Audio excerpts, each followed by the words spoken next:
हम अक्सर सुनते हैं शिवलिंग के बारे में कुछ बेहद आपत्तिजनक बातें। शिवलिंग क्या है, क्यों है, क्यों सारे हिंदू शिवलिंग की पूजा करते हैं?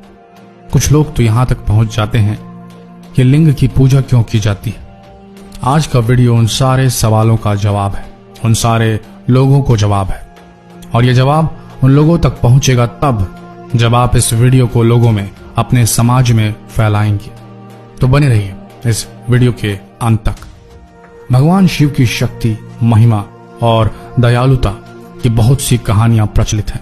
कहते हैं कि देवों के देव महादेव की उपासना इंसान को जीवन मृत्यु के काल चक्र से मुक्ति दिला सकती है। जो जानते हैं उनके लिए, और जो नहीं जानते उनके लिए भी। ध्यान से सुनिए। भगवान शिव को संहार का देवता कहा जाता है, लेकिन सवाल है क्यों?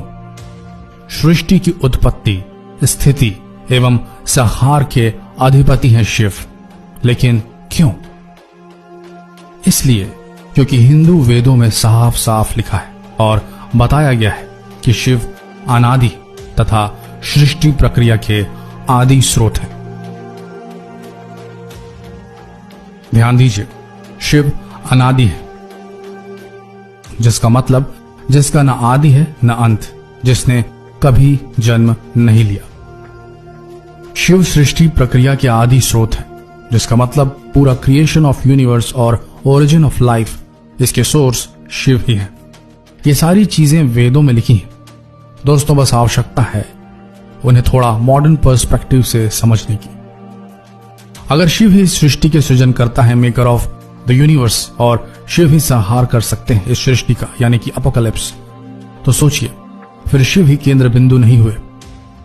अब वापस आते हैं शिवलिंग पर, अन्य लोगों में फैली शिवलिंग को लेकर भ्रांति पर। तो हम ये बताना चाहेंगे कि शिवलिंग कोई गुप्तांग नहीं है। इनफैक्ट लिंग का अर्थ यहां गुप्तांग से बिल्कुल नहीं है। यह सिर्फ भाषा का फेर है, समझ का फेर है। भावार्थ को समझिए। चलिए इसे थोड़ा और सरल बना देते हैं। योनि का अर्थ क्या होता है? योनि के दो अर्थ होते हैं, जिनमें से एक गुप्तांग भी होता है, और दूसरा अर्थ जो योनि का होता है वो होता है 84 लाख योनियों वाला, अलग अलग जीवों की योनि। हम मनुष्यों की भी एक अलग योनि है, उन 84 लाख योनियों में से एक। लेकिन हम मानवों की योनि को विभाजित करके देखते नहीं, जैसे अन्य जीवों की योनि होती है, जैसे पुरुष योनि या महिला की योनि। नहीं, हम इन्हें एक ही गिनते हैं, मानव योनि। ठीक इसी प्रकार जिस लिंग उपसर्ग का इस्तेमाल शिवलिंग में होता है, उसका मतलब गुप्तांग नहीं है। चूंकि शिव सृष्टि के रचयिता माने जाते हैं और हम मानवों की उत्पत्ति भी स्त्री और पुरुष दोनों लिंगों की वजह से हुई है, तो चिन्ह के रूप में नर और नारी दोनों के लिंग को एक सृष्टि के केंद्र में रख शिव की आराधना की जाती है, क्योंकि यही बेसिस है लाइफ का। शिवलिंग चिन्ह है नर और नारी का, शिव और शक्ति का। चिन्ह है इस सृष्टि के सृजनकर्ता का, creator of the universe. Science कहता है this universe is made up of only two things, matter and energy. और वेदों में लिखा है कि शिव पदार्थ है यानी मैटर, और शक्ति यानी कि पार्वती एनर्जी। इन दोनों के समागम से ही सृष्टि की रचना हुई। तो सोचिए साइंस और वेदों में कितनी अधिक समानता है।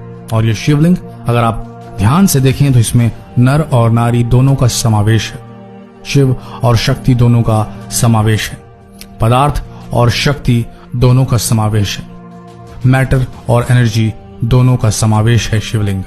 तो दोस्तों, अब अगर कोई कहे कि शिवलिंग का अर्थ गुप्तांग होता है, तो उससे ये वीडियो शेयर करना ना भूलें, और उसे जरूर बताएं कि हम सब जिन दो तत्वों से मिलकर बने हैं, मैटर और एनर्जी, शिव और शक्ति, उसका सिंबल है शिवलिंग।